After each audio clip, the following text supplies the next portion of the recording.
Salve pessoal, tudo bem? Davi Vega com vocês novamente. Bom, hoje eu quero retomar aqui a série de comentários de livros e filmes diversos que eu venho fazendo, sempre falando de obras da sociologia, da antropologia, das ciências humanas em geral, né, nesse campo do conhecimento das humanas, mas eu também gosto de, por vezes, trazer obras da literatura, e da literatura clássica, não só a brasileira, como universal, assim como eu falarei dessa obra hoje, né? Bom, mas antes de eu continuar com a minha exposição, eu peço encarecidamente, curta, se inscreva, compartilhe para aquela amiga ou amigo que também gosta de literatura, né, que gosta dos livros e tudo mais, principalmente porque aqui eu vou fazer alguns comentários históricos e sociológicos de uma obra que também tem um papel importante para a gente entender a história universal, seria, no caso, a história francesa, né, que é do livro que eu vou falar hoje, né. Bom, esse canal ele é patrocinado pelo sebo Só Pepitas, um sebo de excelência, dos meus amigos Douglas e Simone, que eles fazem o seguinte, eles pegam livros raros nos sebos de São Paulo, eles mineram, né? Por isso que chama Pepitas, né? E aí eles disponibilizam para venda na sua página do Instagram. Eu vou deixar no link desse vídeo aqui o link do Instagram deles. E se vocês falarem que encontraram a página deles através do canal da Vivega, do meu canal aqui, vocês ganham 10% de desconto na compra dos livros. Então vale muito a pena, né? Eles também estão no estante virtual como Atena Romana, né? Vale muito a pena, os livros que eles têm de excelência, né? Bom, hoje eu quero falar da obra do Stendhal, O Vermelho e o Negro, um livro clássico da literatura francesa, que a gente pode dizer que o Stendhal está mais ou menos na mesma altura de um Balzac, de um Victor Hugo, né? De um Émile Zola, né? O Émile Zola, né? Émile Zola, né? Porque ele escreveu e deixou um livro que não só tem a sua trama psicológica e romântica, porque dizem que os livros dele tinham uma questão psicológica muito forte, sendo ele basicamente quase um realista, embora também tivesse passado pelo período romantista, né? Fosse do período romantista, né? Ele nasceu em 1783 e faleceu em 1842, né? Então ele não pega a época do Luiz Bonaparte, né? O Napoleão III, que chega ao poder em 1848, né? Mas ele pega uma época que é a época que se trata do livro, da restauração borbônica. A restauração borbônica que aconteceu em 1830, alguns chamam até de Revolução de 1830, não revolução no sentido jacobino, né? Mas a restauração de 1830 que levou Luiz Felipe ao poder, né? E todos os ideais da revolução foram deixados de lado e ultrapassados, e a própria queda do Napoleão Bonaparte. O Stendhal ele foi soldado do exército do Napoleão, participando das campanhas da Itália, né? Ele participou das campanhas da Itália, quando o próprio Napoleão Bonaparte faz o seu nome, ele foi na campanha da Itália, né? Inclusive é curioso que a bandeira da Itália, aquela tricolor, verde, branca e vermelha, é inspirada nas cores na bandeira de Paris, né? Que tem as cores de Paris, vermelho, azul, branco e azul, né? E aí eles pegaram a mesma bandeira francesa, só que o Napoleão gostava da cor verde. Aí ele colocou a cor verde, por isso que a bandeira da Itália e da França elas são parecidas, né? Só mudando a cor azul pela verde, né? E o Napoleão se fez nessa batalha, né? Nessa conquista da Itália, foi quando ele alcança praticamente a glória dele, né?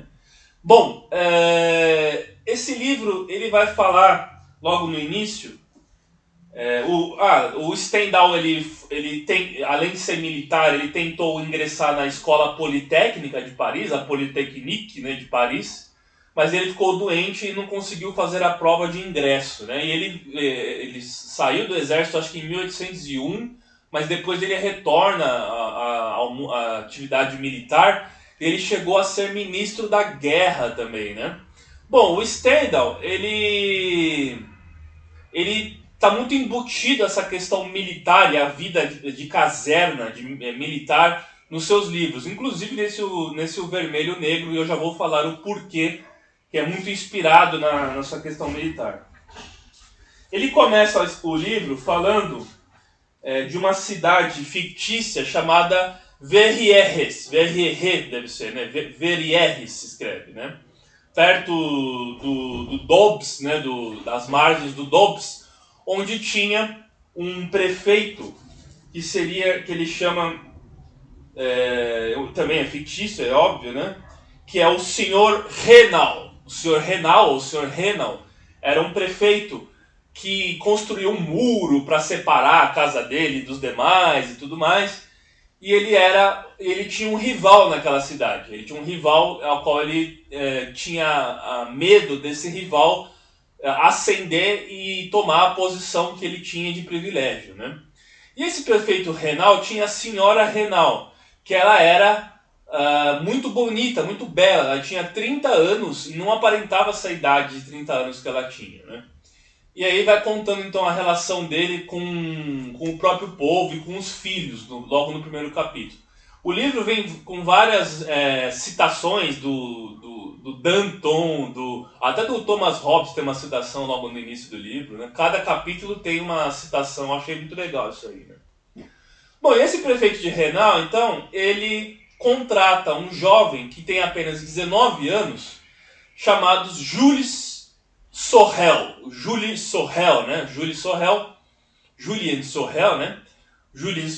que ele é um jovem de uma família humilde, de carpinteiros, né? Mas ele não tem essa aptidão ao trabalho braçal, né? Os seus irmãos trabalham ajudando seu pai na carpintaria e tudo, e ele é um jovem muito franzino, muito bonito, muito belo, assim, né? Mas de mãos delicadas e tudo mais. E ele foi muito sempre afeito aos estudos, né? Ele gostava de história, ele lia. Dizem que enquanto os irmãos estavam trabalhando, ele estava em cima de uma árvore ou isolado num quarto, lendo um livro e tudo mais. E ele se apresenta com 19 anos como um jovem com grande potencial, e ele é contratado, ele mora naquela cidadezinha fictícia, né? Que ele fala que essa cidade é perto da Helvécia, né? Helvécia seria a Suíça dos Helvétios, né? Então ele é contratado por esse prefeito, mas não porque o prefeito via potencialidade nele, embora ele tivesse potencialidade. Era porque o prefeito não queria que seu rival contratasse ele, porque era um jovem muito promissor. Então ele acaba sendo predecessor, né? Precessor, né? E ele vai trabalhar então para esse prefeito, né? Mas algumas complicações começam a surgir. Ele é um jovem muito rebelde, né? É admirador do Napoleão Bonaparte, por isso que boa parte dos livros, essa é minha edição não, mas tem na capa o Napoleão, né, do Vermelho e Negro, e eu coloquei na capa desse vídeo o Napoleão por conta disso também, porque ele é um grande admirador, o Jules Sorel, do Napoleão Bonaparte, que é um jovem que veio do nada também e ascendeu até veio da Córcega, né? E ascendeu ao posto de imperador da França, né? Então ele era muito admirado e ele tinha ideais de rebeldia e esse livro conta, basicamente, ele é um precursor da luta de classes. Antes do Marx escrever da luta de classes, ele já falava dessa questão do povo contra uma elite aristocrática e tudo mais. E tem até uma citação interessante que ele fala assim, é bom ser do povo, mas não é bom pertencer ao povo para sempre, né? Ou seja, dessa questão da pessoa que ascende e esquece as suas origens, né? Bom, por se tratar do período da restauração e também essa questão de classe que tem no livro, ele vai falar do medo da aristocracia e da nobreza com uma possível nova revolução. Vocês sabem que a França teve a Revolução de 1789, que durou até 1799, 10 anos de revolução, né? E o poder da aristocracia foi ameaçado, né? Da aristocracia de Versalhes, que existia desde a época do rei Sol, Luís XIV, né? O rei Luís XVI e sua esposa Maria Antonieta foram guilhotinados, né? inclusive alguns líderes da Revolução Francesa também, como Danton, Robespierre, o próprio Gracchus Babeuf, né? Então, essa história da Revolução Francesa eu não vou entrar em detalhes, né? Eu tenho um vídeo falando sobre uma visão diferente da Revolução Francesa, baseada no Edmund Burke, que escreveu reflexões sobre a Revolução na França. Vou deixar o link desse vídeo aqui na descrição desse vídeo para vocês. Mas o que vale lembrar é que então em 1830 você tem uma restauração borbônica da monarquia e os ídolos e os heróis da Revolução eles foram perseguidos e não podiam ser mais cultuados. E o Sorel, o jovem Sorel, admira muito Napoleão e ele inclusive anda com uma foto do Napoleão, uma gravura, não tinha foto ainda, uma gravura do Napoleão, né, e se baseia muito nele. E você vai perceber nesse romance psicológico que as conquistas que ele vai conseguindo ter, ele é um jovem muito calculista, ele vai se utilizando da sua inteligência e da sua beleza, principalmente em relação às mulheres, para conseguir posições e poder dentro não só da aristocracia, mas até do governo francês, de Paris, né? Ele vai para Paris depois. E muito disso ele vai fazendo não pela glória da conquista financeira, de uma ascensão financeira, mas por uma questão até meio que bélica, porque ele se compara com Napoleão o tempo todo, né? O livro tem esse nome, O Vermelho e o Negro, porque vermelho era a cor da casaca do exército de Napoleão, representando até os ideais iluministas e jacobinistas, né? Você sabe que tinha os jacobinos, que eram os revolucionários, e os girondinos, que eram os que queriam a manutenção do regime, né? Do Ancien Régime. E o preto significa a bota, a cor da bota, que representava o Ancien Régime, o regime antigo. Então, uma espécie de dualidade entre revolução jacobina, do vermelho, né? E o negro do regime antigo que tentava se restaurar. E é essa dialética entre revolução e contra-revolução, vamos dizer assim, que permeia todo o livro e os personagens do livro, desse livro, né? Bom, então o Jules Sorel se apaixona pela senhora Renal. É um problema, porque ela é muito bonita, mas ela é a mulher do prefeito. E ela se apaixona por ele também. Os filhos dela adoram ele é um cara legal, um cara que se dá bem com as crianças e tudo mais. Só que uma empregada da casa do prefeito era perdidamente apaixonada por ele. E ela fica enciumada do romance dele escondido com a mulher do prefeito, que ela vai para o rival do prefeito e conta tudo para ele. Fala que eles estavam tendo um caso. E aí isso é descoberto e o prefeito expulsa ele de casa por debaixo de bala, né? O cara quase mata o jovem Julien Sorel. E ele então vai para Paris. E aí em Paris ele começa a ascender muito rápido também, porque ele saiu daquela pequena província próxima à Suíça, né? Próxima à Helvécia, e conseguiu crescer muito em Paris, chegando por conta da recomendação de um padre. E tem essa parte do padre.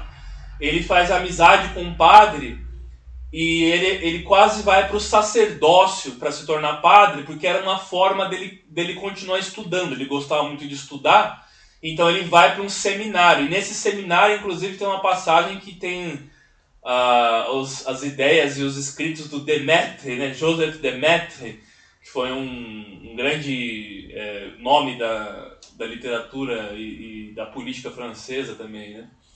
E então ele está lá no seminário estudando essas obras e tudo mais, e o padre indica ele para ir para Paris. Então ele vai para Paris e lá ele consegue um cargo de secretário do ministro, né? É muito parecido até com a própria trajetória do Stendhal, que foi ministro da guerra e tudo mais, né? Há quem diga que ele se baseou muito, e a gente sempre que escreve se baseia muito na nossa ideia pessoal, né? Mesmo que seja um alter ego, a gente põe muita coisa de nós nos personagens, né? Então ele consegue esse cargo lá, e ele vai se apaixonar por uma moça que vai gostar muito dele, que é a Mathilde de la Mole, né? Mathilde de la Mole. Essa Mathilde, ela é descendente da Rainha de Navarra. Ela tem a história da Rainha de Navarra, é uma história muito curiosa, tem até filme, virou filme e tudo mais. A Rainha de Navarra, ela defendeu o seu marido, que era protestante. E aí foi numa época que os católicos queriam expulsar os protestantes da França. A França, diferente da Holanda e da Inglaterra e da própria Alemanha, ela foi um país que ficou muito com uma dualidade entre os católicos e os protestantes. Embora o espírito iluminista na França esteja muito ligado aos protestantes, o ancien regime, o regime antigo, está muito ligado aos católicos, né? E então vai ter essa disputa e tudo mais, né? E então ele se apaixonou por essa Matilde e ele engravida a Matilde, né? Eu já vou falando que esse meu vídeo aqui contém spoilers. Quando eu faço vídeo de literatura, eu sempre deixo spoilers, né? Então se vocês não quiserem saber o final, quiserem ler no livro, curta o vídeo aí e pode sair, né? Beleza. Então aí ele se apaixona pela Matilde e a Matilde por ele, e ele engravida a Matilde. E o pai da Matilde, ele vai lá e é um senhor nobre e tudo mais, e quer conceder a ele um título de nobreza, e esse título de nobreza permitiria ele ingressar no exército, que era seu sonho, ser militar, né? Ser militar porque ele queria seguir os passos do seu grande ídolo Napoleão Bonaparte. Mas aí a senhora Renal, ela manda uma carta para o pai da Matilde, contando a história de romance que ele teve com ela naquela pequena cidade provinciana. E o pai dela quer cancelar tudo e cancela até o casamento, mesmo sua filha estando grávida dele. E ele que chegou a conquistar tudo que ele quis, de uma hora para outra ele perde tudo, né? E aí ele fica revoltado e vai se vingar, compra uma pistola, vai para a velha cidade onde ele cresceu e tenta assassinar a senhora Revel. Ela está numa missa, ele invade a missa e dispara 2 tiros nela. Ele vai preso, condenado a ser guilhotinado.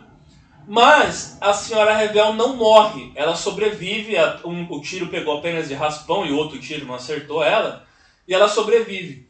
Então, ela perdoa ele, olha pra você ver, né? Ele tentou matar ela perdoa ele, mas mesmo ela perdoando ele, ele vai ser guilhotinado. E aí, na noite anterior, antes dele morrer, ele faz uma reflexão pensando no que foi a sua breve vida, que ele vai dos 19 anos até os 23 anos só, né? Ele morre aos 23 anos. O que foi a sua breve vida. E o que valeu mais a pena foi o seu amor. E o seu verdadeiro amor foi o amor pela senhora Revel, não foi nem pela Matilde. Só que a Matilde, desesperada, vai atrás dele, porque ela ama ele ainda e está grávida dele, mas ele morre guilhotinado, e o destino dele é o mesmo destino da Rainha de Navarra, né? O destino da Matilde é o mesmo destino da Rainha de Navarra, o que ela faz com o corpo do seu amado, né? Bom, a Rainha de Navarra, ela pega a cabeça do seu amado decapitado e leva a cabeça sangrando e a enterra. E nesse lugar que ela enterra a cabeça, ela faz um mausoléu em homenagem para ser reverenciado por todos os tempos, sendo atemporal, a reverência ao seu amado eterno e tudo mais. E a Matilde faz a mesma coisa com a cabeça do Sorel, né, do jovem Sorel. Ela pega a cabeça dele e leva com ela e faz um monumento lá para ele ser reverenciado e tudo mais, né? Essa é a história basicamente do livro, não tem como entrar nos detalhes todos, porque o livro é um pouco longo, mas eu quis só falar resumidamente aqui. Mas o que vale lembrar é o seguinte: essa Revolução de 1830 restaurou a monarquia na França, e você vai ter depois o Stendhal morre em 1842, e em 1848 você tem o Napoleão III, que até o Karl Marx escreve no 18 Brumário de Luiz Bonaparte, a contra-revolução que deu origem a esse período da França e tudo mais. A França deixou de ser uma monarquia na Revolução Francesa para se fazer a república, e embora eles estivessem, e o autor fala muito disso no livro, embora eles estivessem restaurando a monarquia em 1830, os jacobinos eram muito fortes, e até mesmo a influência jacobina tinha mudado aquela sociedade de tal forma que a nobreza não era mais aquela nobreza de Versalhes da época do rei Luís XIV, por exemplo. Já era uma nobreza que tinha que conviver com essa questão mais popular, essa questão mais do povo, né? E aí tem a luta de classes embutidas nesse livro, né? E então é uma nobreza que estava constantemente com medo e ameaçada até pelos ideais da Revolução. Os ideais da Revolução, embora tivesse tido a restauração, eles nunca desapareceram por completo. E graças a esses ideais da Revolução, a França volta a ser uma república depois. Parece que eu acho que a última república proclamada na França, acho que foi a do general Charles de Gaulle, né? Ou foi depois do Charles de Gaulle, não estou lembrado agora, né? O general Charles de Gaulle, herói de guerra da Segunda Guerra Mundial, que se opôs à região de Vichy, que ficou do lado dos alemães, né? Que era liderada pelo Philippe Pétain, né? O Pétain, né? Bom, essa é uma outra história, né? Então vale a pena vocês lerem, porque vocês vão se deparar com o conflito entre jacobinos e os partidários do antigo regime, mesmo num período de restauração, né? E o embrião da luta de classes, que seria representado pela ascensão do povo ao poder e a república, com a monarquia e os restauradores, tá certo? Bom, era só esse comentário que eu queria fazer sobre o livro. Espero que vocês leiam e gostem, né? Curta, se inscreva, compartilhe, deixe o like. Vamos sempre promover a cultura e a literatura universal, nacional e seja de qual mais lugar for, beleza? Grande abraço, valeu!